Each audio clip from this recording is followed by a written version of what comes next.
السلام عليكم ورحمة الله وبركاته.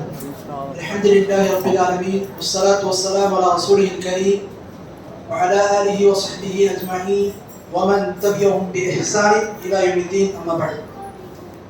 கண்ணியமிக்க அல்லாஹ்வின் நல்லடியார்களே, அல்லாஹ் தஆலாவின் சத்திய மார்க்கமான இஸ்லாமிய மார்க்கத்தை ஏற்று அந்த மார்க்கத்தை பற்றி அறிந்து கொள்வதற்காக வேண்டி நாம் எல்லாம் இந்த இடத்துல கூடியிருக்கிறோம். இந்த நேரத்திலே நான் உங்கள் முன்பு இஸ்லாத்தின் பார்வையில் நபி ஈசா அலைஹிஸ்ஸலாம் அவர்களை குறித்து சில தகவல்களை கூற கடமைப்பட்டுள்ளேன். இன்ஷா அல்லாஹ் இன்றைய வகுப்புல 5 முக்கியமான அம்சங்களை குறித்து நாம அறிந்து கொள்வோம். அந்த 5 அம்சங்கள்ல இருந்து ஈசா நபியினுடைய முக்கியத்துவமும் அவர்களை குறித்து மார்க்கம் என்ன சொல்லியிருக்கிறது என்பதை பற்றிய தகவல்களை நாம அறிந்து கொள்ளணும். அதுல முதலாவது அம்சம் நபி ஈசா அலைஹிஸ்ஸலாம் அவர்களின் பிறப்பு, அவங்க பிறந்த விஷயம். கிறிஸ்துவ மதத்துல நபி ஈசா அலைஹிஸ்ஸலாம் அவருடைய பிறப்பை ஒரு அற்புத படைப்பு என்கின்ற அடிப்படையில அதை அணுகி அதன் அடிப்படையில தான் அவர்கள் கடவுளுடைய மகன் என்கின்ற ஒரு கருத்தை சொல்றாங்க. இஸ்லாம் நபி ஈசா அலைஹிஸ்ஸலாமுடைய படைப்பை குறித்து என்ன சொல்லுது என்று பார்த்தீங்கன்னா, முதலாவது அம்சம் அல்லாஹ் குர்ஆன்ல 66வது அத்தியாயத்துல சூரத்துத் தகாபுன் 12வது வசனத்துல சொல்றான், وَمَرْيَمَ ابْنَتَ عِمْرَانَ الَّتِي أَحْصَنَتْ فَرْجَهَا فَنَفَخْنَا فِيهِ مِنْ رُوحِنَا وَصَدَّقَتْ بِكَلِمَاتِ رَبِّهَا وَكُتُبِهِ وَكَانَتْ مِنَ الْقَانِتِينَ. மரியம் பின்த் இம்ரான். மரியம் யாரு? ஈசா நபியுடைய தாய். அவங்க தகப்பனார் பேர் என்ன? இம்ரான். ஆல் இம்ரான் கூட ஒரு அத்தியாயம் இருக்கும். அது யாரை பத்தி பேசுது? மரியம் அலைஹிஸ்ஸலாமுடைய அந்த குடும்பத்தார் எல்லாருமே ஆல் இம்ரான் சொல்லக்கூடிய அந்த குடும்பத்தில் வருவாங்க.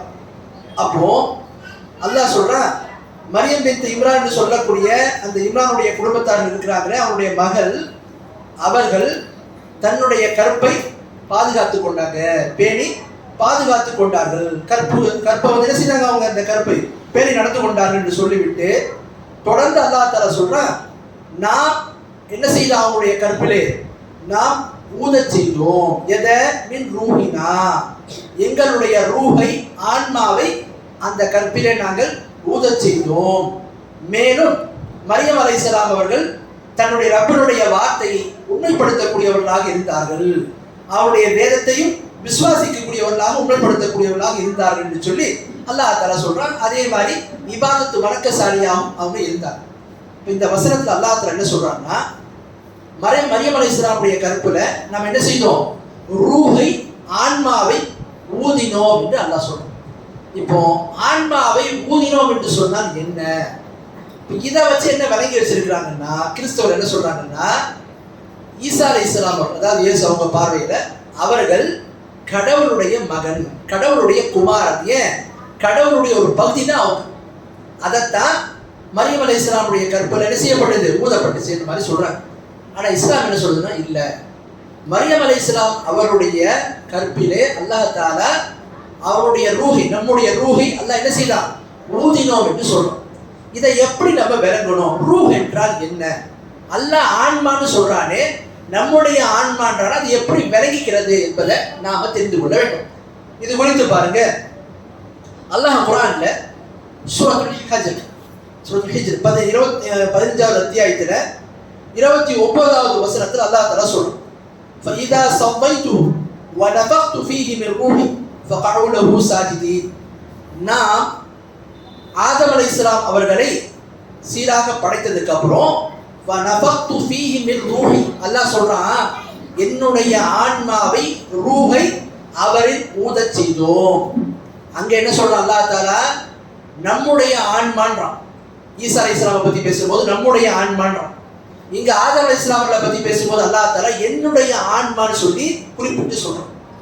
அடுத்து பிறகு மலக்குமார்கள் என்ன செய்தாங்க? அவங்க எல்லாருமே சஜ்தாவில் விழுந்தார்கள் அல்லாஹ் தஆலா சொல்றான். இந்த வசனத்துல அல்லாஹ் தஆலா ஆதம் அலைஹிஸ்ஸலாம் அவர்களை குறித்து சொல்லும்போது ஆதம் அலைஹிஸ்ஸலாம் அவர்களை அல்லாஹ் ரூஹ்னு தான் சொல்றான். ஈசாவுடைய ரூஹ், என்னுடைய ஆன்மான் அல்லாஹ் தனியா என்ன சொல்றான், பிரத்யேகமா சொல்றான். ரெண்டுமே பிரத்யேகமா தான். அதுல எங்களுடையதுன்னு வருது ஈசா நபிக்கு, ஆதம் நபிக்கு என்னுடைய அப்படின்ற மாதிரி வருது. என்னுடைய ரூஹ்னு அல்லாஹ் சொல்றான். இப்ப அல்லாஹ்வுடைய ரூஹ்னா என்ன, அல்லாஹ் எங்களுடைய ரூஹ் என்று சொல்றானே அப்படின்னா என்ன? ஏன்னா ஈசா நபியை பத்தி நம்ம பார்க்கும்போது ஈசா நபிக்கும் ஆதம் நபிக்கும் சில ஒற்றுமைகள் இருக்கு. அதனால தான் அல்லாஹ் தஆலா குர்ஆன்ல சொல்றான், சூரத் ஆல இம்ரான் 3வது அத்தியாயத்துல 59வது வசனம், இன்ன மஸல ஈசா இன்தல்லாஹி கமஸலி ஆதம் خلقه من تراب ثم قال كن فيكون.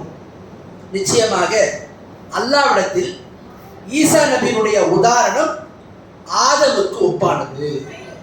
அல்லாஹ்விடத்துல ஈசா நபியினுடைய உதாரணம் ஆதமை போன்றது. ஏன் அல்லாஹ் சொல்றான், ஆதமை நாம் களி மண்ணிலிருந்து படைத்தோம், ஆதமை நாம் களி மண்ணிலிருந்து படைத்தோம் என்று அல்லாஹ் தஆலா சொல்றான். பிறகு நாம் ஆகி என்று சொன்னோம், அது ஆகிவிட்டது என்று அல்லாஹ் தெரியப்படுத்துறான்.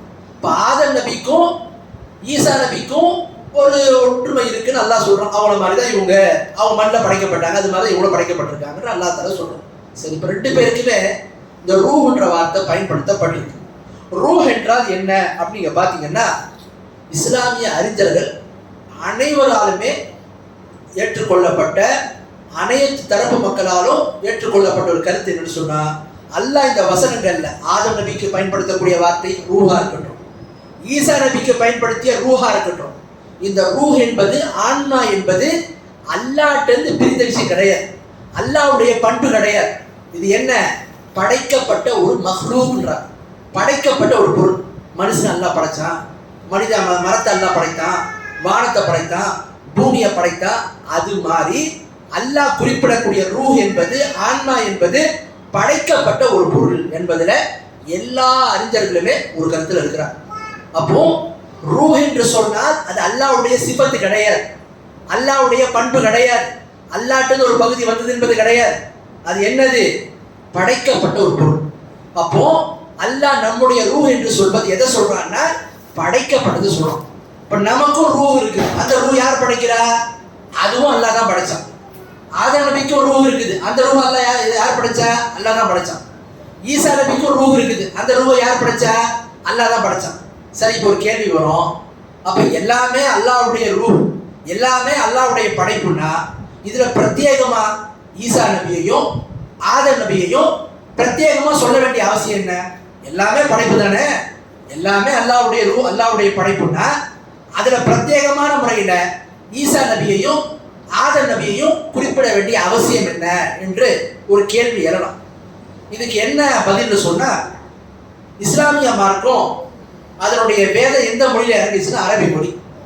அந்த மொழியை பொறுத்த வரைக்கும் நீங்க பாத்தீங்கன்னா, அந்த மொழியில பயன்படுத்தக்கூடிய சில வார்த்தை பிரயோகங்கள் இருக்கு. இதை விளங்கிறதுக்கு ஒரு உதாரணம் பாருங்க. அல்லாஹ் தஆலா சமூத் என்ற கூட்டத்தாருக்கு, அதாவது சாலி அலைஹிஸ்ஸலாம் அனுப்பப்பட்டாங்கன்னா அந்த கூட்டத்தார்களுக்கு அத்தாட்சி அல்லாஹ் எதை கொடுத்தான், ஒரு ஒட்டகத்தை கொடுத்தான். அந்த ஒட்டகத்தை அல்லாஹ் குர்ஆன்ல சொல்லும்போது நாக்கத்துல்லான்னு சொல்றோம். நாக்கத்துல்லான்னா என்ன அர்த்தம், நாக்கத்துனா ஒட்டகம், நாக்கத்துல் ஒட்டகம், அல்லாஹ்னா அல்லாஹ், அல்லாஹ்வுடைய ஒட்டகம்னு சொல்றோம். அப்போ சாலி அலைஹிஸ்ஸலாமுடைய அந்த சமுதாயத்திற்கு கொடுக்கப்பட்ட அந்த அத்தாட்சி ஒட்டகம். அந்த ஒட்டகத்துக்கு அல்லாஹ் என்ன பேரை சொல்றான், நாக்கத்துல்லா, அல்லாஹ்வுடைய ஒட்டகம்னு சொல்றோம். உலகத்தில் இருக்கக்கூடிய எல்லா ஒட்டகமும் யாருடைய ஒட்டகம், அல்லாஹ்வுடைய படைப்பு தான், அல்லாஹ்வுடைய ஒட்டகம் தான். ஏன் பிரத்யேகமான முறையில் அல்லாஹ் அதை சொல்றான்னா, மற்றதுக்கெல்லாம் இல்லாத ஒரு தனி சிறப்பு இருக்கு. அதுதான் சொல்லுவாங்க இதாஃபத்து தஷ்ரீஃப். இதாஃபத்து தஷ்ரீஃப்னா கண்ணியப்படுத்துவதற்காக தொடர்பு படுத்துவது. உதாரணத்துக்கு எல்லாமே அல்லாஹ்வுடைய இல்லம் தான். இப்போ நம்ம தொழுதுட்டு வரோம் மஸ்ஜித், அதுவும் அல்லாஹ்வுடைய இல்லம் தான். வேற ஊருக்கு போறோம், தொழுகிறோம், அதுவும் அல்லாஹ்வுடைய இல்லம் தான். ஆனா காபத்துல்லாஹ் நம்ம என்ன சொல்லுவோம், பைத்துல்லான்னு சொல்லுவோம். என்ன, எல்லாமே அல்லாஹ்வுடைய இல்லம், அதை மட்டும் தனியா பிரத்யேகமா சொல்ல வேண்டிய அவசியம் என்ன, ஏன்னா அதுக்குள்ள சிறப்பு. அப்போ இந்த இடத்துல அல்லாஹ் தஆலா ஆதம் நபிக்கும் ஈசா நபிக்கும் என்னுடைய ரூஹ்னு ஆதமுக்கு பயன்படுத்துறான், நம்முடைய ரூஹ்னு அல்லாஹ் ஈசா நபிக்கு பயன்படுத்தினா, அந்த இடத்துல ஆன்மா என்பது எதை குறிக்குது, அல்லாஹ்ட்ட இருந்து வந்த ஒரு பகுதி கிடையாது, அல்லாஹ்வுடைய பண்பு கிடையாது. மாறாது என்ன அர்த்தம்? அல்லாஹ்வுடைய படைப்பு, எல்லாமே அல்லாஹ்வுடைய படைப்பு தான். அதை பிரத்யேகமா சொல்வதற்காகத்தான் அல்லாஹ் என்ன செய்யறான், இந்த வார்த்தை பிரயோகத்தை பயன்படுத்துறான். அதைத்தான் சொல்லுவோம் இதாஃபத்து தஷ்ரீஃப். உதாரணத்துக்கு நாக்கத்துல்லா, பைத்துல்லா என்று நம்ம சொல்றோம் பார்த்தீங்களா, இதுதான் அதுக்கான விளக்கம் என்று நம்ம பார்க்கணும். சரி, அடுத்து வாங்க. ஆன்மா என்று அல்லாஹ் சொல்றான்ல இவங்க ரெண்டு பேருக்கும், இந்த ஆன்மா என்பது பிரத்யேகம்னா எந்த அடிப்படை அது பிரத்யேகமாகுது, இதுக்கு எந்த அடிப்படை சொல்லப்பட்டிருக்குன்னு விளங்கணும். இது குறித்து பார்க்கும்போது 3 விதமான கருத்தை இந்த ஆயத்திற்கு விளக்கமாக நம்ம பார்க்கலாம். ஈசா நபியை குறித்து வர்றதும், அதே மாதிரி ஆதம் நபியை குறித்து வரக்கூடிய ரூஹ்ன்ற வார்த்தை 3 அர்த்தங்கள் கொடுக்கப்பட்டிருக்கு தஃசீர்ல. 3மே நெருக்கமான ஒரு சில அர்த்தங்கள் தான்.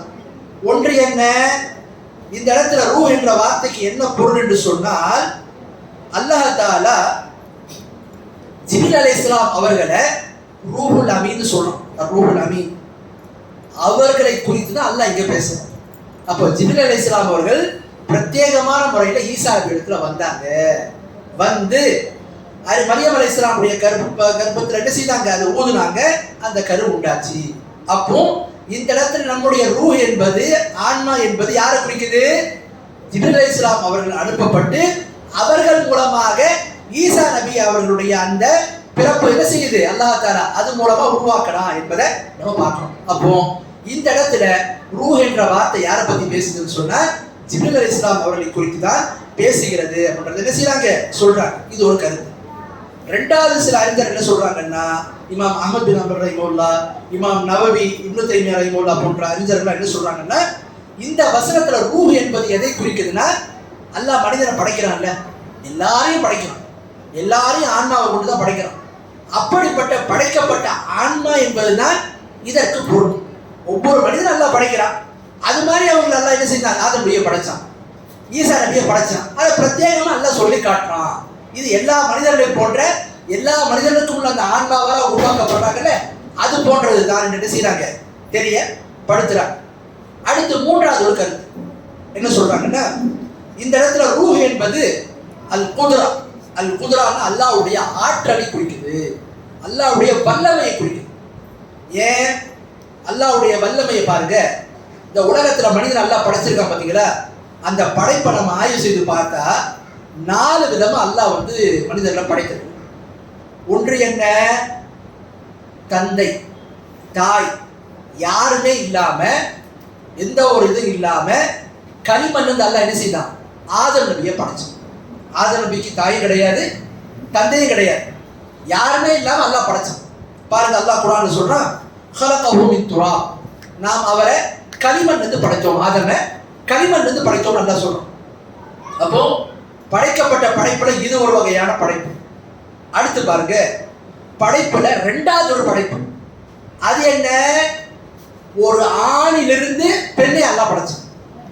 யாரு, ஆதம் அலைஹிஸ்ஸலாமுடைய மனைவியாகிய ஹவ்வாவை எந்த ஒரு பெண்ணுமே இல்லாம, எந்த ஒரு தாய் தந்தை இல்லாம ஒரு ஆணின் மூலமா அல்லாஹ் படைச்சான். யார் மூலமா, ஆதம் நபியிடத்திலிருந்து அல்லாஹ் அவருடைய துணைவிய, அவருடைய மனைவி அல்லாஹ் படைத்துதான் சொல்றோம்.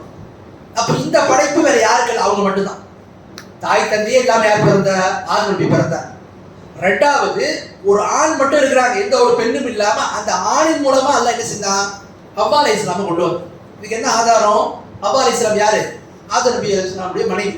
இதுக்கு ஆதாரம் பாருங்க, அல்லாஹ் குர்ஆன் 4வது அத்தியாயத்துல முதல் வசனத்துல சொல்றோம், யா அய்யுஹன் நாஸு தகு ரப்பக்கும் அல்லதி خلقكم من نفس واحده وخلق منها زوجها وبث منهما رجالا كثيرا ونساء. அல்லாஹ் சொல்றான், மக்களே நீங்கள் உங்களுடைய ரப்புக்கு நீங்க என்ன செய்யுங்க, பயந்து கொள்ளுங்கள், அவன் தான் உங்களை ஒரு ஆன்மாவிலிருந்து படைத்தான், அந்த ஒரு ஆன்மாவிலிருந்து அவருடைய ஜோடியையும் துணையையும் அல்லாஹ் படைத்தான் என்று அல்லாஹ் சொல்றான். அப்ப அல்லாஹ் தஆலா ஆதம் நபியை எப்படி படைச்சிருக்கிறான், ஹவ்வா அலைஹிஸ்ஸலாம் எப்படி படைச்சான், எந்த ஒரு பெண் இல்லாம ஒரு ஆண் மட்டுமே இருந்து, அதாவது ஆதம் அலைஹிஸ்ஸலாம் அவர்கள் மட்டுமே இருந்து அவர்கள் மூலமாக படைக்கப்படும். அப்போ எப்படி படைச்சான்னு சில அறிவிப்புகள்லாம் வருது, அதை பத்தி என்ன சில சர்ச்சைகள் இருந்தாலும் ஆதம் அலைஹிஸ்ஸலாம் அவரிடத்திலிருந்து தான் ஹவ்வா அலைஹிஸ்ஸலாம் படைக்கப்பட்டாங்க. இது நிறுவனமாக குர்ஆனே இந்த கருத்து நமக்கு சொல்லுது. விளங்குதுங்களா? அப்போ படைப்புல ஒன்று தாய் தந்தையே இல்லாம பிறந்த ஆதம், ரெண்டாவது, எந்த ஒரு பெண்ணுமே இல்லாம ஒரு ஆணின் மூலமாக படைக்கப்பட்ட அவங்களுடைய துணை ஹவ்வா. இது 2 விதமான படைப்பு. அடுத்து பாருங்க, படைப்புல 3வது ஒரு படைப்பு என்ன? மனிதர்கள் அனைவரும் படைக்கப்படுது. அல்லாஹ் குர்ஆன்ல சொல்றான், "ஹலகல் இன்சான மின் நுத்ஃபா." நாம் மனிதனை விந்திலிருந்து படைத்தோம் அல்லாஹ் சொல்றோம். இப்ப நம்ம எல்லாம் படைக்கப்படுது அந்த விதத்துல தான். ஆண் பெண் இருவரும் திருமணம் என்று சொல்லக்கூடிய அந்த உறவு மூலமா பிறக்கிறது. இது என்ன? மனிதர்கள் அனைவருமே பல்கி பெறுகிறது. இது ஒரு விதமான படைப்பு. படைப்புல தாய் தந்தை இல்லாம படைக்கப்பட்ட ஒரு படைப்பு. ரெண்டாவது, ஒரு ஆண் மட்டுமே இருந்து பெண்ணே இல்லாம படைக்கப்பட்ட ஒரு படைப்பு அப்பா அலைஹிஸ்ஸலாம். மூணாவது, நார்மலா நம்மலாம் படைக்கப்படுறது, நம்மலாம் வர்றது. நாலாவது பாருங்க, நல்லா படைப்புல ஒரு படைப்பு சொல்றான். அது யாரு? ஈசா நபியினுடைய படைப்பு. ஈசா நபி அல்லாஹ் எப்படி படைச்சான்? தந்தையே இல்லாம, ஒரு ஆணே இல்லாம பெண்ணினுடைய கருவில தானே என்ன செய்யறான்? அந்த கருவை அல்லாஹ் உற்பத்தி செய்யறான், ஏற்படுத்துறான். அதான் அல்லாஹ் குர்ஆன்ல சொல்றான் 3வது அத்தியாயத்துல 47வது வசனத்துல, "காலத் ரப்பி அன்னா யகூனு லி வலதுன் வலம் யம்சஸ்னி பஷர் قال كذلك الله يخلق ما يشاء اذا قضى امرا فانما يقول له كن فيكون." மரியம் அலைஹிஸ்ஸலாம் சொல்றாங்க, என்னுடைய ரப்பே, எனக்கு எப்படி குழந்தை ஏற்படும்? எந்த ஒரு ஆணுமே என்னை தீண்டாதிருக்க எனக்கு எப்படி குழந்தை ஏற்படும் என்று மரியம் அலைஹிஸ்ஸலாம் அவர்கள் ஆச்சரியமா கேட்கிறாங்க. அப்போ அல்லாஹ் பதிலளிக்கிறான், அப்படித்தான் அல்லாஹ் நாடியவாறு என்ன செய்யாம படைக்கிறான். அவன் ஒன்றை நாடிட்டான்னு சொன்னா அவன் சொல்றது என்ன? ஆகி என்று சொன்னால் அது ஆகி. அப்ப அல்லாஹ்வுடைய படைப்பு, ஆற்றல், இந்த மாதிரிலாம் மனுஷன் நல்லா படைச்சிருக்கான். தாய் தந்தை யாருமே இல்லாம ஆதம படைச்சான். பெண் இல்லாம வெறும் ஆணை மட்டுமே வைத்து ஹவ்வா அலைஹிஸ்ஸலாம் அவர்களை படைத்தான். அடுத்து 3வது, நார்மலா நம்ம படைக்கப்படக்கூடிய விதம். 4வது, தந்தை இல்லாம ஆண் இல்லாம ஒரு பெண், அதாவது மரியம் அலைஹிஸ்ஸலாம் மூலமாக அல்லாஹ் ஈசா நபி அல்லாஹ் படைச்சான். இப்படி 4 விதமான படைப்பை அல்லாஹ் குர்ஆன் நமக்கு தெரியப்படுத்துறான். இது அல்லாஹ்வுடைய ஆற்றல். அவன் நாடியவாறு படைப்பை தான் சொல்றான். அவன் ஆகு என்று சொன்னால் உடனே ஆகிவிடும். இந்த அடிப்படை நம்ம பார்த்துட்டு சொன்னா, ஆதம் நபி அவங்களும் படைக்கப்பட்டிருக்காங்க. ஹவ்வா அலைஹிஸ்ஸலாம் படைக்கப்பட்டது ஆச்சரியம் தான். ஆதம் நபி படைக்கப்பட்டது ஆச்சரியம் தான். ஈசா நபி படைக்கப்பட்டது ஆச்சரியம் தான். ஆச்சரியம், அற்புதம் என்கின்ற ஒரு வாதத்தை வைத்து இவர்கள் கடவுளுடைய குமாரர், இவர்களுக்கு ஒரு தனி சக்தி இருக்குது, அபார சக்தி இருக்குன்னா, அவங்கள விட மேலானவங்க யாரு? ஹவ்வா அலைஹிஸ்ஸலாம். அவங்கள விட மேலானவங்க யாரு? படைப்புல மிக அதிசயம். ஆதம் நபியை, ஈசா நபியை விட அதிசய படைப்பு நீங்க பாத்தீங்கன்னா ஆதம் நபி தான். ஏன் இங்கேயாவது ஒரு பெண் இருக்கிறாங்க? ஆதம் நபியை படைச்சதுக்கு பெண்ணு கிடையாது, ஆணும் கிடையாது, யாருமே இல்லாம களிமண் இருந்து படைச்சான். அப்ப என்ன விளக்குது? இந்த மாதிரி அல்லாஹ் தஆலா படைக்கிறான். அப்ப இந்த அற்புதம் என்கின்றதை வைத்து என்ன செய்ய முடியாது?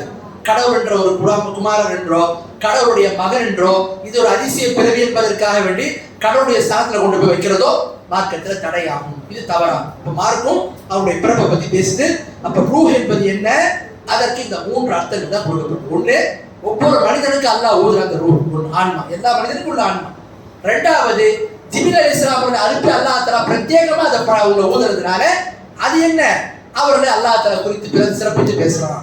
அடுத்து 3வது, அல்லாஹ்வுடைய ஆற்றல் என்று சொல்றாங்க. எல்லாம் இருந்தாலும் இந்த 3 கருத்துல மிக ஏற்புடைய கருத்து, மிக சரியான கருத்து என்னன்னு சொன்னா, மிக வலுவான கருத்து என்னன்னு சொன்னா, ஆதம் அலைஹிஸ்ஸலாம் அவர்களை பொறுத்த வரைக்கும் அல்லாஹ் ரூஹின்றான், என்னுடைய ரூஹ்ன்றான். இது எதை பத்தி பேசுது? அல்லாஹ் ஆதம் அலைஹிஸ்ஸலாம் அவர்களிடத்துல என்ன செய்தான்? ஊதுனா. அங்கு ஜிப்ரீல் அலைஹிஸ்ஸலாம் அவர்கள் இல்லை. ஆனால் ஈசா நபியை குறித்து வரும்போது அங்கே ஜிப்ரீல் அலைஹிஸ்ஸலாம் அவர்களை குறித்து பேசக்கூடிய அந்த கருத்து தான் வலுவானதாக இருக்குன்னு பார்க்கணும். அப்போ ஜிப்ரீல் அலைஹிஸ்ஸலாம் அவர்களை குறித்து, ஈசா நபியை குறித்து அல்லாஹ் தஆலா நம்முடைய ரூஹ் என்று யாரை பத்தி பேசுறாங்கன்னா ஜிப்ரீல் அலைஹிஸ்ஸலாம் அவர்களை பத்தி பேசுறாங்க. குர்ஆன்ல நீங்க பார்க்கலாம், ஜிப்ரீல் அலைஹிஸ்ஸலாம் அவர்கள் வர்றாங்க, வந்து மரியம் அலைஹிஸ்ஸலாம் பேசுறாங்க, உங்களுக்கு ஒரு கரு உண்டாகும். அப்ப அவங்க கேட்கறது, எப்படி உண்டாகும்? நான் வந்து யாருமே என்ன தீண்டாது இருக்கேன், எப்படி ஏற்படும்? இந்த கலந்துரையாடல் நடக்குது. இதை பத்தி குர்ஆன் விரிவா ஆல் இம்ரான் போன்ற அத்தியாயங்கள், மரியம் போன்ற அத்தியாயங்கள்ல நீங்க விரிவாக பார்க்கலாம். அப்போ ஜிப்ரீல் அலைஹிஸ்ஸலாம் அவர்களை குறித்து தான் அல்லாஹ் இங்க பேசுறான்ற கருத்து மிக வலுவானதாக இருக்குது அப்படிதான் பார்க்கலாம். ஆகவே இந்த இடத்துல ஈசா நபியுடைய பிறப்பை குறித்து நாம் அறிந்து கொண்டோம். அவருடைய பிறப்பு ஒரு அற்புதமான பிறப்பு தான். இது யாருக்குமா இஸ்லாமே அதை சொல்லுது. ஆனா என்ன, அந்த பிறப்பை யாரோட ஒப்பிடுது? ஆதம் நபியோட ஒப்பிடுது. ஆதம் நபியோட ஒப்பிட்டு என்ன சொல்லுது? ஆதமுக்கு என்ன சிறப்போ அதே சிறப்பு தான். எனவே இதன் அடிப்படையில அவர்களை கடவுளுடைய குமாரன் என்றோ கடவுளுடைய மகன் என்றோ இறைவனுடைய மகன் என்று சொல்வதோ தவறு என்பதை மார்க்கம் தெரியப்படுத்துது. அடுத்து பாருங்க, ஈசா நபியுடைய விஷயத்தில் நம்ம அறியக்கூடிய இரண்டாவது அம்சம் முஅஜிஸாத். அதாவது அல்லாஹ் தஆலா ஈசா நபிக்கு சில அற்புதங்களை கொடுத்தான். அல்லாஹ் பல தூதர்களுக்கு அற்புதங்களை கொடுத்துருக்கான். அப்போ மூசா நபி நம்ம பார்க்குறோம், கைத்தடியை போட்டு அது என்ன ஆகும், பாம்பாக மாறும். அதே மாதிரி அந்த கைத்தடியை கொண்டு போய் என்ன செய்தாங்க, கடலில் அடித்தார்கள், அது பாதையை உருவாக்குச்சு. அதே மாதிரி தன்னுடைய அக்கல் பகுதியில் கையை வைத்து உயர்த்தி காட்டாங்க, அந்த பகுதி நின்றுச்சு. இதெல்லாம் சில அத்தாட்சிகள் அல்லாஹ் தஆலா மூசா நபி கொடுத்தான், பல நபிமார்களுக்கு பல தூதர்களுக்கு எல்லாம் கொடுத்தான். அதே மாதிரி அல்லாஹ் தஆலா ஈசா நபிக்கு சில அற்புதங்களை கொடுத்துதான் குர்ஆன்லே தெரியப்படுத்தும். என்னென்ன அற்புதங்கள்? உதாரணத்துக்கு நீங்க பாத்தீங்கன்னா, முதல் அற்புதம் தந்தை இல்லாமல் அவர்கள் பிறந்தார். இது நம்ம பத்தி பார்த்துருக்கோம், தந்தையே இல்லாம பிறந்த ஒரு அற்புதம். ரெண்டாவது ஒரு அற்புதம் பாருங்க, ஈசா நபி தொட்டில் பருவத்திலேயே பேசினார். பொதுவாக குழந்தைங்க பேச, ஆனால் ஹதீஸ்ல பார்க்கணும் 3 பேர் பேசுகிற ஒரு ஆள் யாரு? ஈசா நபி. அல்லாஹ் குர்ஆன்லே சொல்றான், وَيُكَلِّمُ النَّاسَ فِي الْمَهْدِ وَكَهْلًا مِنَ الصَّالِحِينَ. ஈசா நபி தொட்டில் பருவத்திலே பேசுறாங்க. அந்த தொட்டில் பருவத்தை கடந்து, அதாவது சிறுவர் பருவம் மற்றும் வயோதிக பருவம், இந்த ரெண்டுத்துக்கும் நடுவில் உள்ள மத்திய பருவம் இருக்கு பார்த்தீங்களா, அதாவது ஒரு 20 வயசுக்கு மேல இருந்து ஒரு 50 வயசுக்குள்ள பகுதி, இந்த பகுதியில் என்ன செய்வாங்க, அவங்க பேசுனாங்கன்னு நல்லா தர சொல்றோம். அப்ப இது நமக்கு என்ன விளங்குதுன்னு சொன்னா, ஈசா நபியுடைய அற்புதம் என்ன, குழந்தை பருவத்தில் பேசியிருக்கிறாங்க. அடுத்து பெரியவங்களாயும் பேசலாம் நல்லா சொல்றான். இதை ஏன் சொல்றான்றது அடுத்த ஒரு பதில் நான் சொல்றேன். அதுக்கு ஒரு காரணம் இருக்கு. மார்க்கத்தில் குர்ஆன்ல ஒவ்வொரு வார்த்தைக்கு பின்னாடி நிறைய அர்த்தங்களும் அதுல பல பொக்கிஷம் நமக்கு இருக்குது. ஏன் அல்லாஹ் இந்த வார்த்தையை பயன்படுத்துறான்? எல்லாரும் தான் பெருசானா பேசுவாங்க, சின்னதா இருந்து பேசுறது ஒரு அற்புதம், பெருசா இருந்து பேசுனாங்க நல்லா சொல்றது என்ன இருக்கு, அது குறித்து அந்த தகவல் உங்களுக்கு தெரியப்படுத்தும். அடுத்து பாருங்க, மூணாவது ஒரு அற்புதம் என்ன செய்தாங்க ஈசா நபி, அல் அக்மான்னு சொன்னா பிறவி குருடர்கள். குருடர்கள் 2 விதமா இருப்பாங்க. பார்வை இருக்கும், அப்புறம் ஒரு சில காலத்துக்கு அப்புறம் பார்வை போயிடும். இது ஒரு வகையான குருடு. குருடர்கள் ரெண்டாவது வகை என்ன, பிறவிலேயே கண் பார்வை இழந்தவங்க. அப்ப ஈசா நபி அந்த பிறவிலேயே கண் பார்வை இழந்துட்டாங்க பார்த்தீங்களா, அவர்களை குணப்படுத்த அவர்களுக்கு பார்வையை கொடுத்தாங்க அல்லாஹ்வுடைய அந்த அத்தாட்சியை கொண்டு, அல்லாஹ்வுடைய அந்த அனுமதியை கொண்டு. அப்போ இது ஒரு அதிசயம். என்ன, பார்வை பறிபோனவங்களுக்கு சில சிகிச்சைகளை கொடுத்து மீண்டும் பார்வை ஏற்படுத்துறது பெரிய விஷயம் இல்லை. பார்வை சுத்தமா வர இயல்பிலே இல்லாதவங்களுக்கு, பிறவிலேயே பார்வை இழந்தவங்களுக்கு பார்வை கொடுக்க முடியாது. அப்ப அந்த நிகழ்ச்சியை தரிசித்தவங்க நிகழ்த்தினாங்க நல்லா சொல்றோம். அதே மாதிரி வெண்குஷ்டம் பிடிச்சவங்க என்ன செய்தாங்க, குணப்படுத்தினாங்க. அதே மாதிரி இறந்து போனவங்க, மரணித்தவர்களை அல்லாஹ்வுடைய அனுமதியை கொண்டு உயிர்ப்பித்தார்கள் அல்லாஹ் தஆலா சொல்றான். இது குறித்து அல்லாஹ் தெரியப்படுத்துறான் பாருங்க, 3வது அத்தியாயத்துல 49வது வசனத்துல, வஉபரியுல் அக்ம வல் அப்ரஸ் வஹியல் மௌதா பிஇذنில்லாஹ். அவங்க என்ன செஞ்சாங்க, பிறவி குருடர்களையும் வெண்குஷ்டம் பிடித்தவர்களையும் மரணித்தவர்களையும் அல்லாஹ்வுடைய அனுமதியை கொண்டு என்ன செய்யாங்க, எல்லாருக்கும் சிகிச்சை கொடுத்து நிவாரணம் அளித்தாங்க அல்லாஹ் தஆலா சொல்றோம். அப்போ இந்த அதிசயங்களை என்ன செய்யாங்க, அவங்க செஞ்சாங்க. சரி, இப்போ ஏன் நமக்கு கேள்வி ஏறும், ஏன் இந்த அற்புதத்தை அல்லாஹ் கொடுத்தான்? இந்த வெண்குஷ்டம் பிடிச்சவங்களை குணப்படுத்துறது, பிறவி குருடர்களை குணப்படுத்துறது, அதே மாதிரி இறந்தவர்களை உயிர்ப்பிக்கிறது ஏன் கொடுத்தான்? ஈசா நபியுடைய காலத்துல மருத்துவம் மிக உச்சமான ஒரு நிலையில இருந்தது. மருத்துவம் ஒரு பெரிய ஒரு ஆச்சரியமான விஷயமாக பார்க்கப்பட்டது. அப்ப அந்த மருத்துவத்துறைக்கு அல்லாஹ் தஆலா என்ன செய்யறான், ஈசா நபிக்கு கொடுத்த இந்த அற்புதத்தின் மூலமா அவர்களுக்கு தெரியப்படுத்துறான், இங்க செய்வதை காட்டிலும் மிகப்பெரிய அற்புதத்தை இவர் நிகழ்த்துறார். பார்வை இருந்து பறிபோனவங்க நீங்க பார்வை கொடுக்குறீங்க, ஈசா நபி பிறவிலேயே பார்வை இல்லாதவங்களுக்கு பார்வை கொடுக்குறாங்க. அதே மாதிரி அன்றைய காலத்துல மக்கள் என்ன விலைக்கு வச்சிருந்தாங்கன்னு சொன்னா, இந்த ஒரு அற்புதம் பாருங்க, அல்லாஹ் குர்ஆன் எடுத்து கூட சொல்றான் பாருங்க, அன்னி அக்லுகு லக்கும் மினத் தீனி கஅய்யத்தித் தய்ர் ஃபஅன்ஃபகு ஃபீஹி ஃபயகூனு தய்ரன் பிஇذنில்லாஹ். நான் என்ன செய்வேன், களிமண்ல இருந்து ஒரு பறவையினுடைய தோற்றத்துல ஒன்றை உருவாக்கி அதில் ஊதுவேன், உடனே அல்லாஹ்வுடைய அனுமதியை கொண்டு அது பறவையாக பறந்து செல்லும். அப்போ ஒன்றுமே இல்லாத ஒன்றுக்கு ரூஹ் அல்லாஹ் என்ன செய்தான், ஈசா நபிக்கு செய்ய சொன்னா அல்லாஹ்வுடைய அனுமதியை கொண்டு அது பறவையா பறந்தது. அப்ப இதுக்கு ஏன் இந்த அற்புதம், மரணித்தவர்களை உயிர்ப்பித்ததுக்கு ஏன் அற்புதம்? இது குறித்து என்ன சொல்றாங்கன்னா, அன்று வாழ்ந்த மக்கள் எப்படி இருந்தாங்கன்னா, மனிதனுக்கு அவனுடைய உடல் என்கின்ற அந்த ஒன்றுதான் எப்ப மரணிச்சானோ அதோட முடிஞ்சு போச்சு. ரூஹ் என்ற ஒரு கான்செப்டே இல்லைன்னா ஈசா நபி காலத்துல வாழ்ந்த மக்கள் ஆன்மா, இப்ப நம்முடைய உடல் நீங்க பாத்தீங்கன்னா நம்முடைய உடல்ல அசைவெல்லாம் இருக்கும். எப்ப நம்முடைய உயிர் பிரியுதோ அசைவு என்பது இருக்காது. ஆனா ஈசா நபி காலத்துல வாழ்ந்தவங்க எப்படி அதை கருதுனாங்கன்னா, ஆன்மா என்று ஒன்று கிடையாது. மனிதனுடைய உடல்ல அவனுடைய உடல் இயங்கும், எப்போது அது அவனுடைய மரணம் வந்துடுமோ அப்போது உடல் இயங்காது. ஆன்மா என்று ஒன்று இல்லைன்றதை வழங்கி வச்சிருந்தாங்க. ஆனா அல்லாஹ் அந்த மக்களுக்கு இந்த அற்புதத்தை காட்டுறான். பாருங்க, களிமண் என்பது ஒரு தோட்டத்தில் படைக்கிறாங்க, ஒரு பறவை போன்ற தோட்டத்தை ஊதுறாங்க. ஊதுனதுக்கு அப்புறம் அதுல உயிர் வந்து பறக்குது. அப்போ உயிர் வேற உடல் வேற என்ற என்ன செய்தாங்க, இந்த அற்புதத்தின் மூலமா அவங்களுக்கு அல்லாஹ் தெரியப்படுத்துறான். அப்ப இந்த மாதிரி சில அற்புதங்கள் அல்லாஹ் தஆலா பாத்தீங்க, அல்லாஹ் தஆலா நபி ஸல்லல்லாஹு அலைஹி வஸல்லம் கொடுத்த மிகப்பெரிய அற்புதம் என்ன? குர்ஆன். இந்த குர்ஆனுடைய அற்புதத்தை நீங்க பாத்தீங்கன்னா இது ரெண்டு அற்புதம் இருக்குன்னு உங்களுக்கு தெரியும். குர்ஆனை படிச்சு பார்த்தா அரபி மொழியில விளக்குன உங்களுக்கு தெரியும். அந்த மொழியினுடைய கலைநயமும் அந்த மொழியினுடைய ஆழமான அந்த அம்சங்களும் குர்ஆன்ல இருக்கு. இதுதான் மிகப்பெரிய ஒரு அத்தாட்சி, மிகப்பெரிய ஒரு சவால். ஏன்னு சொன்னா அன்று வாழ்ந்த அரபுகள் பெரும் பண்டிதர்களாகவும் மொழியினுடைய ஆற்றல் வல்லுநர்களாகவும் இருந்தாங்க. ஏன்னா காபத்துல்லா பாருங்க, ஒரு கண்ணியமான ஒரு இல்லமா இருந்துச்சு. அதுல என்ன பண்ணுவாங்கன்னா கவிதை வரிகள்ல மிக பிரசித்தி பெற்ற கவிதை வரிகளை தொங்க விட்டுருந்தாங்க. ஏன்? மொழிக்கும் இலக்கியத்துக்கும் முக்கியத்துவம் கொடுத்திருந்தாங்க. அப்படிப்பட்ட மக்கள்கிட்ட அல்லாஹ் குர்ஆனை இறக்கி இது மாதிரி ஒரு ஆயத்தை கொண்டு வாங்க பார்க்கலாம், இது மாதிரி 10 அத்தியாயத்தை கொண்டு வாங்க நீங்க பார்க்கலாம், இது மாதிரி ஒரு வசனத்தை கொண்டு வாங்க பார்க்கலான்னு சவால் விடும்.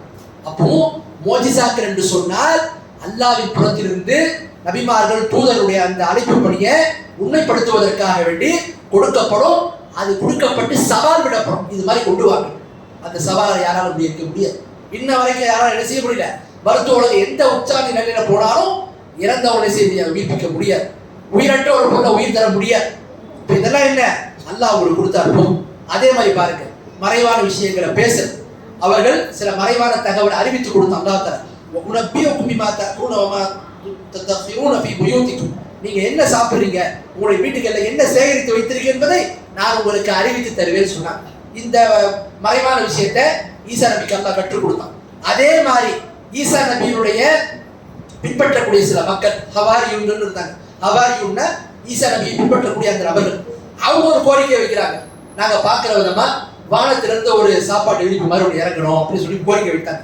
அல்லாஹ் அவருடைய கோரிக்கையை ஏற்று அதை இறக்கணும். குர்ஆன்ல எல்லாம் தெரியப்படுத்துறான். சூரத்துல் மாயிதா 5வது அத்தியாயத்துல 115வது வசனம், அல்லாஹ் இன்னி முனஸ்ஸிலுஹு அலைக்கும் ஃபமன் யக்ஃபுர் பஅத மின்கும் ஃபஇன்னி உஅதிபுஹு அஸாபன் லா உஅதிபுஹு அஸாபன் மினல் ஆலமீன். அல்லாஹ் சொல்றான், உங்களுக்காக நாம் என்ன செய்யறாங்க, நீங்கள் கோரிக்கை வைத்த அந்த விழிப்படாம என்ன செய்யணும், சாப்பாட்டை விழிப்படாம உங்களுக்கு அந்த உணவோடு இறக்க செய்கிறோம். யார் இதற்கு பிறகு நிராகரிக்கின்றார்களோ உங்கள அவர்களுக்கு கடுமையான வேதனை கொடுப்போம். அப்படிப்பட்ட வேதனை அகிலத்தாருக்கு யாருக்குமே தராத வேதனையை உங்களுக்கு நாம் கொடுப்போம் என்று சொல்லி அல்லாஹ் தஆலா சொல்றோம். அப்போ இது நமக்கு என்ன விளங்குது சொன்னா, இஸ்லாமிய மார்க்கத்துல ஈசா நபிக்கு கொடுத்த சில அற்புதங்களை குறித்து அல்லாஹ் இந்த வசனங்களை எல்லாம் தெரியப்படுத்துறான். இது மாதிரி சில அற்புதங்களை அல்லாஹ் கொடுத்திருக்கான். அப்போ அல்லாஹ் தஆலா இஸ்லாமிய மார்க்கத்துல குர்ஆன்ல ஈசா நபியை குறித்து பேசுறான். அவங்களுக்கு கொடுக்கப்பட்ட அற்புதங்களை குறித்து அல்லாஹ் பேசுறான். இது மாதிரி அற்புதத்தை யாரும் கொண்டு வர முடியாது. இந்த அற்புதங்கள்லாம் செஞ்சாங்களே, செஞ்சதுனால அவங்க கடவுள் நிலைக்கு வந்துருவாங்களா? வர முடியாது. ஏன்? இதெல்லாம் யாருடைய ஏற்பாடு? அல்லாஹ்வுடைய அனுமதியை கொண்டு நடந்தது. மூசா நபி இடத்துல கை தடி இருந்துச்சு, அவங்க நினைச்சப்பெல்லாம் போட்ட பாம்பு ஆயிட, அவங்க நினைச்சப்பெல்லாம் அடிச்ச பாதை ஆயிட. அல்லாஹ் எப்ப சொல்றானோ அப்பதான். அப்ப அல்லாஹ்வுடைய அத்தாட்சி என்பது நபிமாருடைய சுய அந்த இது அடிப்படையில் கிடையாது. அல்லாஹ் நாட்டப்படிதான் அது இயற்கை என்பதை நாம் அறிந்து கொள்ள வேண்டும். அடுத்து பாருங்க, ஈசா நபியுடைய விஷயத்துல அறியக்கூடிய 3வது விஷயம் இஞ்சில் என்கின்ற வேதம். அல்லாஹ் தஆலா ஈசா நபிக்கு இஞ்சில் என்கின்ற வேதத்தை கொடுத்தான். இந்த வேதத்தை குறித்து நீங்க பாத்தீங்கன்னு சொன்னா, இந்த வேதத்தை குறித்து நம்ம சில தகவல்களை அறிந்து கொள்ள வேண்டும். முதலாவது, ஒவ்வொரு முஸ்லிமும் நாம இன்னைக்கு குர்ஆனை நம்புறோம். நம்பக்கூடிய நாம இஞ்சில் வேதத்தை நம்பணும். எப்படி நம்பணும்?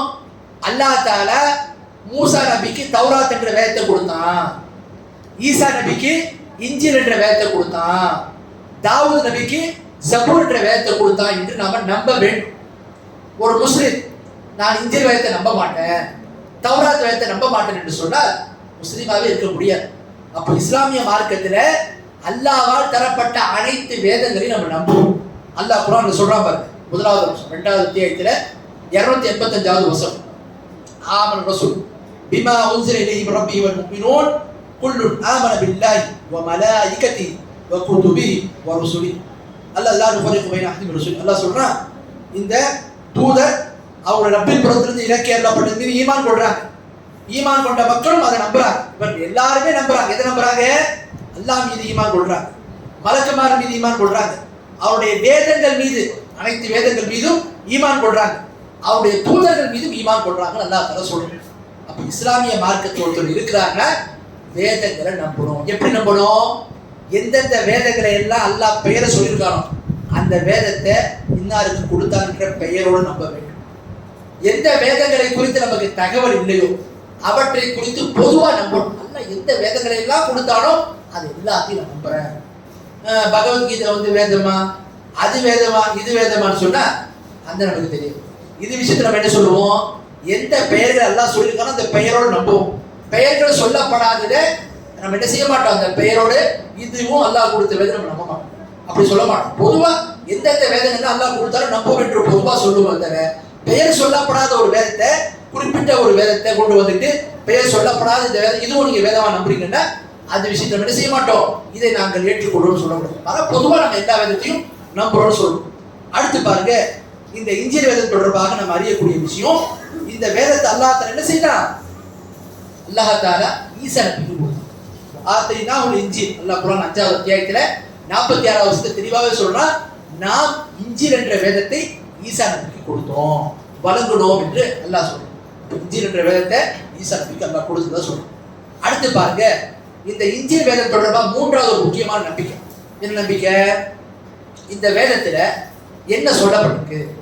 பொதுவா இஞ்சிலா இருக்கட்டும், தௌராத்தா இருக்கட்டும், பெயர் சொல்லப்படாத வேதங்களா இருக்கட்டும், இந்த வேதங்கள்ல கொடுக்கப்பட்ட வார்த்தைகள் என்ன, அதுல கொடுக்கப்பட்ட அம்சங்கள் என்ன என்று நீங்க பாத்தீங்கல்ல, பிரதானமான அம்சம் என்ன?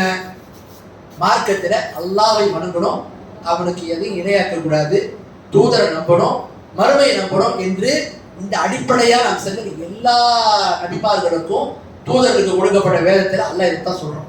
அத்த ரசூலா சொல்றாங்க, நாங்கள் நபிமார்கள் அனைவருமே எப்படின்னா ஒரு ஓமை ரசூலா சொல்றாங்க, எங்களுக்கு தந்தை ஒருவர், தாய் பல பேர். ஒருத்தவருக்கு 2-3 மனைவி இருந்தாங்கன்னா அவருக்கு 3-4 மனைவி மூலமா குழந்தைங்க வேற வேற தாய் இருப்பாங்க. ஆனா எல்லாருக்குமே தந்தை என்ன? ஒருவர் தான். அதான் ரசூலா சொல்றாங்க, நபிமார்கள் ஆகிய நாங்க எல்லாருமே எங்களுக்கு தந்தை ஒருவர், தாய் பல பேர். என்ன அர்த்தம்? இஸ்லாமிய மார்க்கம் என்று சொல்லக்கூடிய இந்த அடிப்படையான அம்சம் இருக்குல்ல, அல்லாஹ்வை நம்புறது, தூதரை நம்புறது, வேதத்தை நம்புறது, மறுமையை நம்புறது, விதியை நம்புறது, இது போன்ற அல்லாஹ் ஹலாலாக்கியதை நம்புறது, அல்லாஹ் ஹராமாக்கியதை விட்டு விலகிக்கிறது, இது மாதிரி அடிப்படையான அம்சங்கள் எல்லா தூதர்களுக்கும் ஒண்ணுதான். ஈசா நபிக்கு அல்லாஹ் என்ன கொடுத்தானோ அதுதான் மூசா நபிக்கு கொடுத்தான். மூசா நபிக்கு அல்லாஹ் என்ன கொடுத்தானோ அதைத்தான் அல்லாஹ் நபிசாசம் கொடுத்தான். அப்போ அடிப்படை ஒண்ணு, சட்டம்னா வேற வேற. உதாரணத்துக்கு மூசா நபிக்கு கொடுக்கப்பட்ட சட்டத்துல என்ன? ஒருவருடைய ஆடையில சிறுநீர் பட்டு விட்டால் அந்த இடத்தை அப்படியே வெட்டி தூக்கி எரிஞ்சிடும், அந்த ஆடை பயன்படுத்தக்கூடாது. ரசூலுல்லாஹ்வுடைய ஷரியத்துல என்ன? அதை கழுவி சுத்தப்படுத்தி என்ன செய்யலாம்? பயன்படுத்திக்கொள்ளும். அப்ப சட்ட திட்டங்கள்ல சில வேறுபாடுகள் இருக்கும், அடிப்படைகள் எல்லாருமே ஒண்ணுதான். அதனாலதான் ஈசா நபியை குறித்து அல்லாஹ் குர்ஆன்ல சொல்றான். ஈசா நபி என்ன சொல்றாங்க? அவங்க மக்கள்கிட்ட கொடுக்கப்பட்ட வேதத்துல என்ன சொல்லி காட்டினாங்க? இன்னல்லாஹ ரப்பி வ ரப்புக்கும் ஃபஅபுதூஹு ஹாதா ஸிராத் முஸ்தகீம். நிச்சயமாக அல்லாஹ் அவன்தான் என்னுடைய ரப்பு, உங்களுடைய ரப்பு. என் ரட்சகனும் உங்க ரட்சகனும் யாரு? அல்லாஹ் தான். அவனை மட்டும் வணங்குங்க, இதுதான் நேரான வழி என்று ஈசா நபி சொல்றதா சொல்றான் அல்லாஹ் தஆலா குர்ஆன். அப்போ நமக்கு என்ன வருதுன்னா, நபிமார்கள் அனைவருடைய அந்த வார்த்தை, அவங்க அடுத்த அழைப்பு எல்லாமே என்ன கொடுக்கப்பட்ட வேதம் ஒரே அந்த கருத்தை தான் பேசுது அப்படின்னு பார்க்கணும். அடுத்து பாருங்க, 4வது அம்சம், இஞ்சிலை பத்தி அறியக்கூடிய அம்சங்கள் 4வது ஒரு அம்சம், இஞ்சில் என்பது அதில் மாற்றங்கள் நிகழ்ந்து விட்டது. இன்னைக்கு நம்ம கிட்ட பைபிள் சொல்லி காட்டுறாங்க பாத்தீங்களா, இந்த பைபிள் ஈசா நபிக்கு கொடுக்கப்பட்ட பைபிள் கிடையாது. சில வார்த்தைகள் வேண்டாம், அதுல மிச்ச சுச்சம் இருக்கலாம், அதுல பெரும்பகுதி என்ன செஞ்சாங்க? அவங்க அடிப்படைகள் வரைக்கும் மாத்திட்டாங்க. இதுக்கு மாற்றம் நிகழ்ந்ததுன்றதுக்கு என்ன ஆதாரம்? அல்லாஹ் குர்ஆன்லயே சொல்றோம்.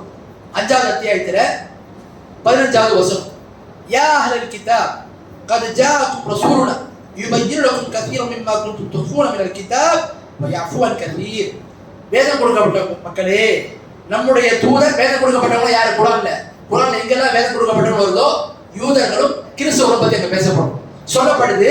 வேதம் கொடுக்கப்பட்ட யூத கிறிஸ்தவர்களே, நம்முடைய தூதர் உங்கள்கிட்ட வந்தாங்க, வந்து நீங்க எதையெல்லாம் மறைச்சிங்களோ அதுல அதிகமான விஷயங்களை நீங்க மறைச்சிருக்கீங்க, அதை உங்களுக்கு தெரியப்படுத்துறாங்க. இதையெல்லாம் நீங்க மறைச்சிங்களோ அதுல பல விஷயங்களை உங்களுக்கு வெளிப்படுத்தி காட்டுறாங்க. இன்னும் நீங்க மறைச்ச சில விஷயங்களை மன்னித்தும் விட்டு விடுகின்றார்கள், வெளிப்படுத்தாம உங்களை விட்டு விடுகின்றார்கள் என்று சொல்றாங்க அல்லாஹ் குர்ஆன். அப்ப என்ன வருது? வேதம் கொடுக்கப்பட்டவங்க அவங்களுக்கு கொடுத்த வேதத்துல தௌராத்தா இருக்கட்டும், இன்ஜிலா இருக்கட்டும், அது என்ன பண்ணிருக்காங்க? கையாடல் செஞ்சிருக்கிறாங்க, அதுல மாற்றங்களை செய்திருக்கிறாங்க அப்படின்னு தான் பார்க்கணும். ஏன் ஈசா நபி குறித்து நீங்க பாத்தீங்கன்னா பைபிள் என்றால் என்ன இது நம்ம கேட்டோம்னா என்ன சொல்றாங்க? அது 4 ஆகமங்கள் இருக்கு. அது பாத்தீங்கன்னா மார்க்கு, மேத்யூ, அதே மாதிரி லூக்கா என்று சொல்லக்கூடிய இந்த யோவான், இந்த ஆகமங்கள்லாம் இருக்குது. இது யார்? இவங்கெல்லாம் ஈசா நபியுடைய சீடர்கள் அப்படின்ற மாதிரி ஒரு வார்த்தையை சொல்றாங்க. அப்ப நீங்க பாத்தீங்கன்னா அந்த பெரும்பகுதி அந்த 4 ஆகமங்கள் தாண்டி அதுக்கப்புறம் வரக்கூடிய பல கடிதங்கள் என்ன? பவுல் என்பவரால் உருவாக்கப்பட்டது, பவுல் என்பவரால் இணைக்கப்பட்டது. மேலும் அன்று வாழ்ந்த அந்த கிறிஸ்துவ சபை அவருடைய அந்த கிறிஸ்துவ ஆட்சி என்ன செஞ்சது? அதுல பல விஷயங்கள் உள்ள புகுத்துனாங்க. அப்போ இதனுடைய அறிவிப்பாளர் தொடர் யாரு? இன்னைக்கு அது ஹிப்ரு மொழியில இருக்குது. கிறிஸ்துவ அந்த பைபிள் என்பது ஹிப்ரு மொழியில இருக்குது. எந்த மொழி இதனுடைய மூல மொழி? எதிலிருந்து மொழியாக்கம் செய்யப்பட்டது? அதுக்கான அறிவிப்பாளர் தொடர் என்ன என்று கேட்டா அதுக்கு எந்த விதமான ஒரு உறுதியான தகவல்கள் கிடையாது. ஆகவேதான் இதுல நிறைய கையாளர்கள் செய்யப்பட்டிருக்கு. குர்ஆன் என்ன செய்ததை உறுதிப்படுத்துது. எந்த அளவுக்கு? ரசூலுல்லாஹ்வுடைய வருகையை குறித்து கூட சில தகவல் செஞ்சாங்க, அவங்க மறைத்திருந்தாங்க அப்படின்னு பார்க்கலாம். அப்போ இதுல கையாளர் நிகழ்ந்தது. இப்போ ஒரு கேள்வி எல்லாம், அல்லாஹ் தானே வேதத்தை கொடுத்தாங்க, அப்போ குர்ஆனும் அல்லாஹ்வுடைய வேதம், அதுல மட்டும் கையாளர் எதுவுமே நடக்கல, அதுல மட்டும் எந்த மாற்றமும் வரல, அது எப்படி இன்ஜில்ல மட்டும் வந்துருச்சு, அது எப்படி தௌராத்ல மட்டும் வந்துருச்சுன்னு ஒரு கேள்வி எல்லாம். இதுக்கு அல்லாஹ் பதில் சொல்றான். என்ன? அல்லாஹ் குர்ஆனை பொறுத்த வரைக்கும் என்ன சொல்றாங்க? இன்னா நஹ்னு நஸல்னா திக்ர வ இன்னா லஹு லஹாஃபிதூன். நாம தான் திக்ர் என்று சொல்லக்கூடிய இந்த குர்ஆனை இறக்கணும், இதை பாதுகாக்கக்கூடிய பொறுப்பும் எம்மை சார்ந்ததுன்னு அல்லாஹ் சொல்றான். குர்ஆனை பாதுகாக்கிறதுக்கு அல்லாஹ்வே உத்தரவாதத்தை கொடுத்தான். இந்த உத்தரவாதம் மற்ற எந்த வேதத்துக்கும் வழங்கப்படாது. அப்ப அதை பாதுகாக்கக்கூடிய பொறுப்பு யாருக்கு அல்லாஹ் கொடுத்தா? பாருங்க, இன்ஜில குறித்தும் தௌராத்தை குறித்தும் அல்லாஹ் சொல்றான் குர்ஆன்ல 5வது அத்தியாயத்துல 44வது வசனத்துல, இன்னா அன்ஸல்னா தௌராத் ஃபீஹா ஹுதன் வ நூர் யஹ்து பிஹன் நபிய்யூன அல்லதீன அஸ்லமு லில்லதீன ஹாது வர்ரப்பானியூன வல் அஹ்பார் பிமஸ்தஹ்ஃபிது மின் கிதாபில்லாஹ். நிச்சயமாக நான் தான் தௌராத்தை இறக்கணும், அதில் நேர்வழியும் வெளிச்சமும் இருக்கிறது. நபிமார்கள் முற்றிலுமாக அல்லாஹ்வுக்கு கீழ்ப்படிந்து நடக்கக்கூடியவர்கள் என்ன செய்யறாங்க? அவர்களும் மேலும் யூதர்கள் இருக்கக்கூடிய ரிப்பியூன்கள் அவங்க மத குருமார்கள், அஹ்பார், பாதிரியார்கள், இவங்க என்ன பண்றாங்க? அல்லாஹ்வுடைய வேதத்தை பாதுகாக்கக்கூடிய பொறுப்பை இவர்கள் எடுத்துக்கொள்றாங்க. முஸ்தஃபிதுன்னா அவங்க அதை எடுத்துக்கிட்டாங்க. அப்ப அந்த பாதுகாக்கக்கூடிய பொறுப்பு அல்லாஹ் யாருக்கு கொடுத்தா? தௌராத்தையும் அதுக்கப்புறம் இந்த இன்ஜீல் வேதத்தையும் மற்ற வேதங்களையும் பாதுகாக்கக்கூடிய பொறுப்பு அல்லாஹ் எடுத்துக்கல. அந்த உத்தரவாதத்தை அல்லாஹ் யாருக்கு கொடுத்தா? அந்த வேதத்தை சுமக்கக்கூடியவங்களுக்கு கொடுத்தான். நீங்க இதை பாதுகாக்கணும். எப்போ அவர்கள் மறைந்து விட்டார்களோ, அவர்கள் மரணித்து விட்டார்களோ, கால சக்கரம் சொல்லும் போது என்ன ஆயிடுச்சு? சில மாற்றங்கள் அதில் வந்துடுச்சு. இப்போ மனிதனோட விஷயத்தை பாதுகாக்கிறான்னா அது என்ன? சில மாற்றங்கள் ஏற்படும். ஆகவேதான் தௌராத்தி, இன்ஜில் போன்ற வேதங்களை பாதுகாக்கக்கூடிய பொறுப்பை அல்லாஹ் எடுத்துக்கல. மாறா அந்த வேதத்தை சுமந்த அந்த மத குருமார்களுக்கும் பாதிரியாருக்கும் கொடுத்தா நீங்க பாதுகாக்கணும். அதுல அவங்க என்ன செய்தாங்க? மனிதன் அடிப்படையில் சில குறைகள், அவங்களுடைய மரணத்துக்கு அப்புறம் சில மாற்றங்கள் நிகழ்ந்ததுனால தான் நிறைய மாற்றங்கள் அதுல ஏற்பட்டுச்சு அப்படின்னு நம்ம பார்க்கணும். அடுத்து பாருங்க, 5வது ஒரு அம்சம் என்ன? முன்னாடி உள்ள வேதங்கள் எல்லாமே இருந்தாலும் அந்த வேதங்கள் அனைத்தும் காலவதி ஆயிடுச்சு, எக்ஸ்பயர் ஆயிடுச்சு. இதுக்கப்புறம் அந்த வேதத்தை பின்பற்றக்கூடாது. நான் இன்ஜீலை ஏற்றுக்கொள்கிறேன், நான் ஈசா நபி மீது ஈமான் கொண்டு வரேன், ஈசா நபி மீது ஈமான் கொள்ளணும், ஆனா எதை பின்பற்றணும்? ரசூலா வந்ததுக்கு அப்புறம் ரசூலாவை தான் பின்பற்றணும், குர்ஆனை தான் ஏற்றுக்கணும். ஏன்? அல்லாஹ் குர்ஆன்ல சொல்றான் பாருங்க, 5வது அத்தியாயத்துல 48வது வசனம், وَأَنزَلْنَا إِلَيْكَ الْكِتَابَ بِالْحَقِّ مُصَدِّقًا لِمَا بَيْنَ يَدَيْهِ مِنَ الْكِتَابِ وَمُهَيْمِنًا عَلَيْهِ. அல்லாஹ் சொல்றான், நபியே உம்மீது நாம் சத்தியத்தை கொண்டு இந்த வேதத்தை இறக்கி இருக்கிறோம். இது முன் சென்ற வேதம், தௌராத்து, இன்ஜில் போன்ற வேதங்களை இந்த குர்ஆன் உண்மைப்படுத்து. குர்ஆன் என்ன செய்யுது? தௌராத்துல சொல்லப்பட்ட கருத்து சொன்ன அவ்வளவு சொன்ன, என்னுடைய ரப்பும் உங்களுடைய ரப்பும் அல்லாஹ் தான் என்று சொல்லி ஈசா நபி சொன்னாங்க. இந்த குர்ஆன் உண்மைப்படுத்து. மேலும் பாத்தீங்கன்னு சொன்ன அவற்றை பாதுகாக்கக்கூடியதாக இருக்குதுன்னு அல்லாஹ் தஆலா குர்ஆன் சொல்றான். ஏன் பாதுகாக்கணும்? ஏற்கனவே அதுக்கு பாதுகாப்பு இருந்துச்சுன்னா இந்த வார்த்தை சொல்ல வேண்டிய அவசியம் இல்லை. அல்லாஹ் குர்ஆனை கொண்டு வந்து இது பாதுகாக்கணும்ன்ற அல்லாஹ் எதை? முன்னாடி உள்ள வேதங்கள். அப்ப என்ன அர்த்தம்?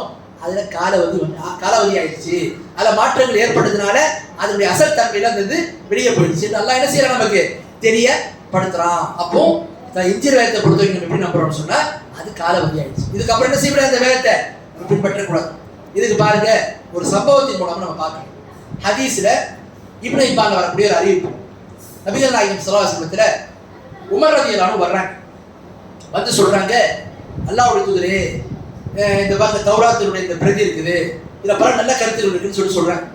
ரசூலுல்லாஹ் கோவம் என்ன பண்றாங்கன்னு சொன்னா, லவ் கான மூஸா ஹய்யன் மா வஸிஅஹு இல்லா இத்திபாய் சொல்றாங்க, நீங்க எந்த தௌராத் பிரதியை கொண்டு வந்து நல்ல கருத்து இருக்குன்னு சொன்னீங்களோ, இந்த தௌராத் யார் மீது இறங்குச்சு?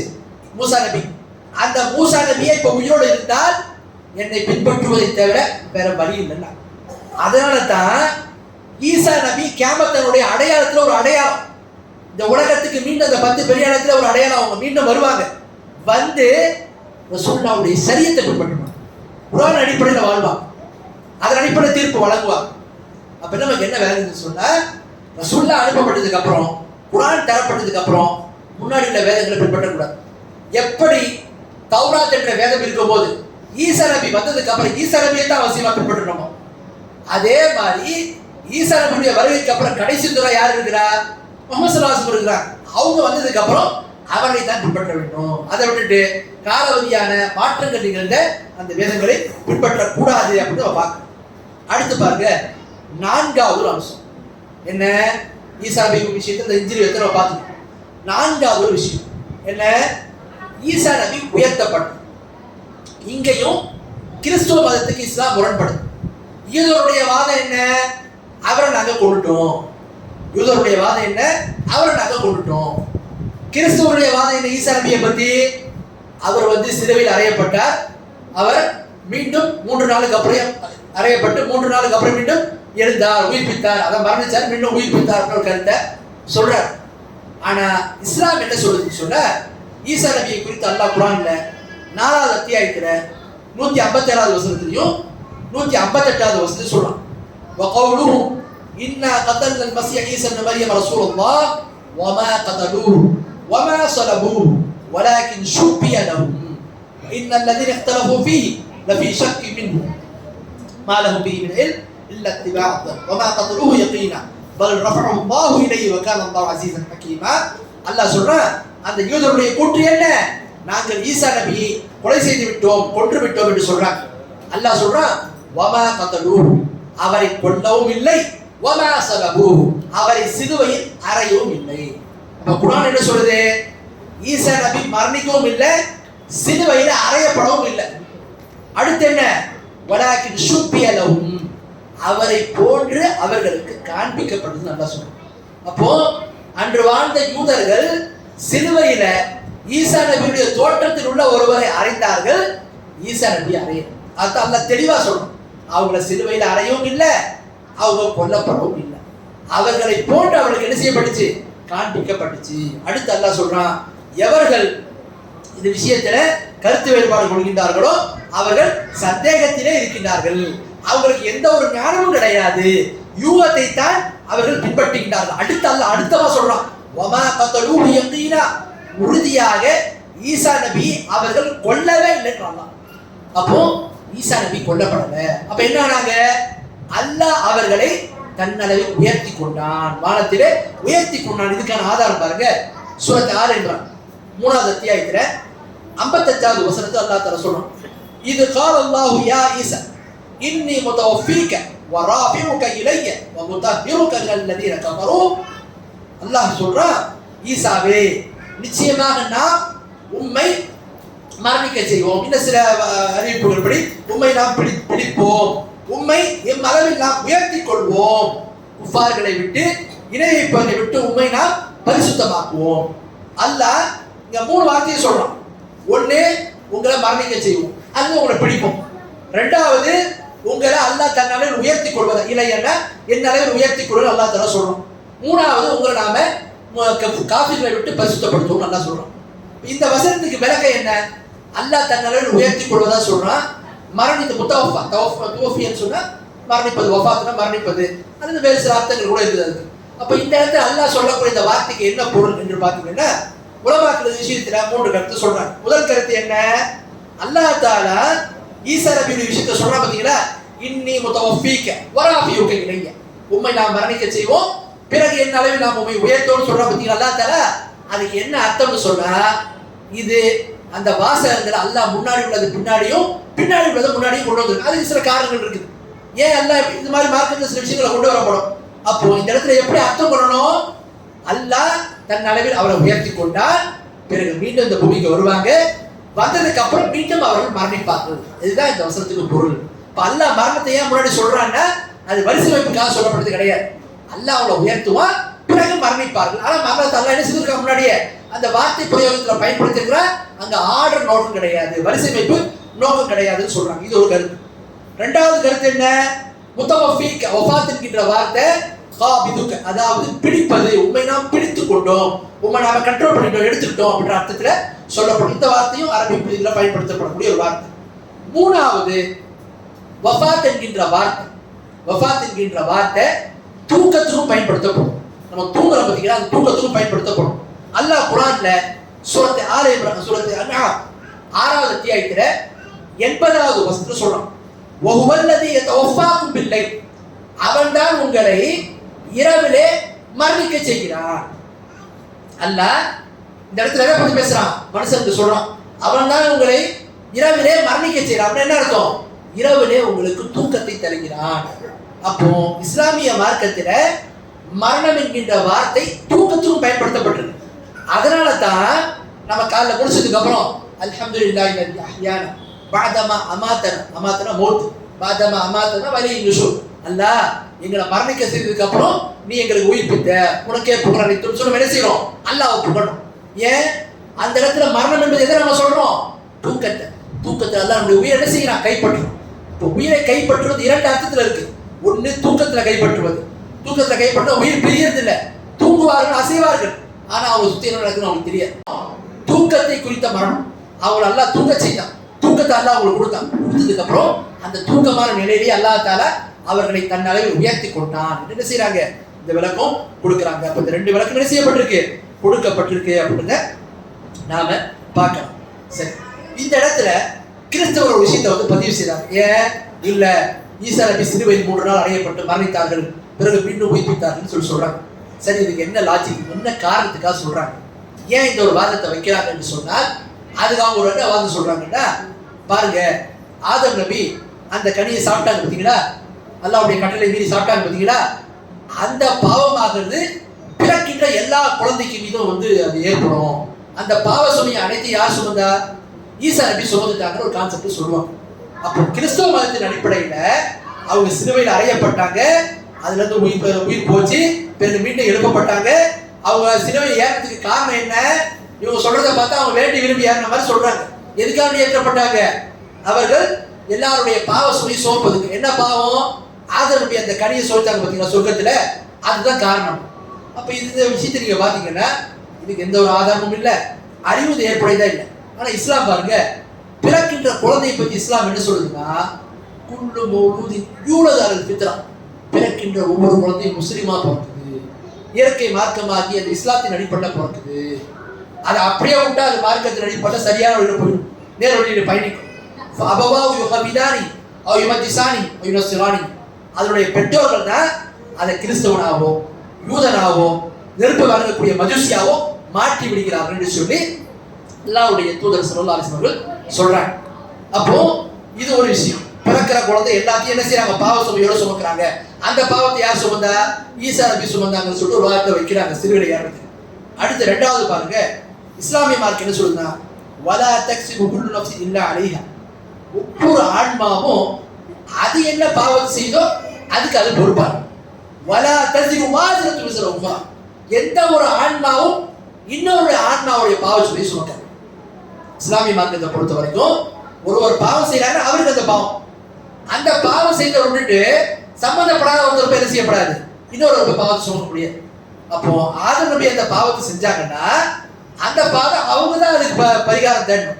அந்த பழி அவங்க மீது தான். அவங்கள தாண்டி ஒவ்வொரு மனிதர் மீது அந்த பாவம் என்பது ஏற்படாது. இப்ப இதையும் நம்ம என்ன செய்யணும்? விளங்க வேண்டும். இந்த அடிப்படையில் பார்த்தாலும் இஸ்லாமிய மார்க்கம் சொல்றது என்ன? ஒருவருடைய பாவத்தை இன்னொரு சுமக்க மாட்டாங்க. ஆனா கிறிஸ்துவ மதம் என்ன சொல்றது? இல்ல, சுமப்பாங்க.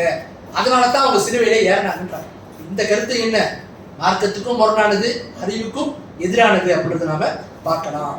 அடுத்து பாருங்க, ஈசா நபியுடைய விஷயத்துல கடைசி விஷயம், 5வது விஷயம் என்னன்னா, ஈசா அலைஹிஸ்ஸலாமுடைய மீண்டும் வருகை. அல்லாஹ் ஈசா நபி தன்னோட உயர்த்தி கொள்ள பார்த்தீங்களா, இப்போ உயிரோடு தான் இருக்காங்க. எப்படி உயிரோடு இருக்காங்க அந்த நிலையை அறிய மாட்டோம். உயிரோடு இருக்கிறாங்க. மீண்டும் அவர் இந்த உலகத்துல வருவாங்க. எப்ப வருவாங்க? அல்லாஹ் குர்ஆன்ல சொல்றாங்க.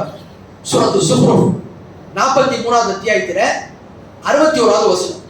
வ இன்னஹு லஇல்முன் லிஸ்ஸா. அல்லாஹ் சொல்றான், அந்த ஈசா நபி கியாமத் நாளுடைய அத்தாட்சியா இருக்கிறாங்க, அடையாளமாக இருக்கிறாங்கன்னு அல்லாஹ் தஆலா சொல்றான். 10 பெரிய அடையாளத்துல ஒரு அடையாளம் என்ன? ஈசா நபியுடைய வருகை. ஈசா நபி வருவாங்க, வந்து தஜ்ஜாலை அவர்கள் கொள்வார்கள். மேலும் யாஜூஜ் மாஜூஜுடைய அந்த குழப்பத்திலிருந்து அன்று வாழக்கூடிய முஸ்லிம்களை காப்பாற்றுவார்கள் இஸ்லாம் சொல்லுது. மீண்டும் வருவாங்க. அப்போ அது குறித்து அல்லாஹ் என்ன செய்யறான்? குர்ஆன்ல ஒரு வசனம் சொல்றான். இன்னொரு வசனம் கூட பாருங்க, 4வது அத்தியாயத்துல 159வது வசனம். வயம் மின் அஹ்லில் கிதாப் இல்லா மினன் நபியி கப்ல மௌதி வ யௌமல் கியாமத்தி யகுனு அலைஹிம் ஷஹீதா. வேதம் கொடுக்கப்பட்டவங்க இல்ல, அன்று வாழக்கூடியவங்க, அவர்கள் மீது அவனுடைய மௌத்துக்கு முன்னாடி என்ன செய்வாங்க? ஈமான் கொள்வார்கள். மேலும் கியாமத்து நாள்ல யாரெல்லாம் அவங்களுக்கு முரணா நடந்தாங்களோ அவர்களுக்கு எதிராக அவங்க சாட்சி சொல்வார்கள். அல்லாஹ் தஆலா சொல்றோம். இப்ப இந்த இடத்துல தன்னுடைய மரணம் என்று சொல்லி அல்லாஹ் தஆலா யாரை குறித்து பேசுறான்?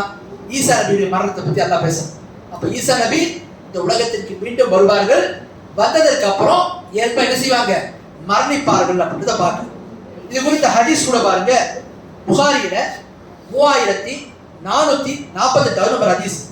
அந்த ஹதீஸ் என்ன வருதுன்னு சொன்னா, வல்லதி நப்சி பியதி, ரசூலுல்லாஹ் சொல்றாங்க, என்னுடைய உயிர் எவன் கைவசம் உள்ளதோ அவன் மீது சத்தியமாக லா யூஷிகன்ன அய்யுஸில ஃபீக்கும் இப்னு மரியம் ஹக்கமன் ஆதில, உங்கள்ட்ட என்ன செய்வாங்க? அந்த கியாமத்தான இருக்கத்துல ஈசா நபி உங்களிடத்தில் இறங்கி வருவார்கள்.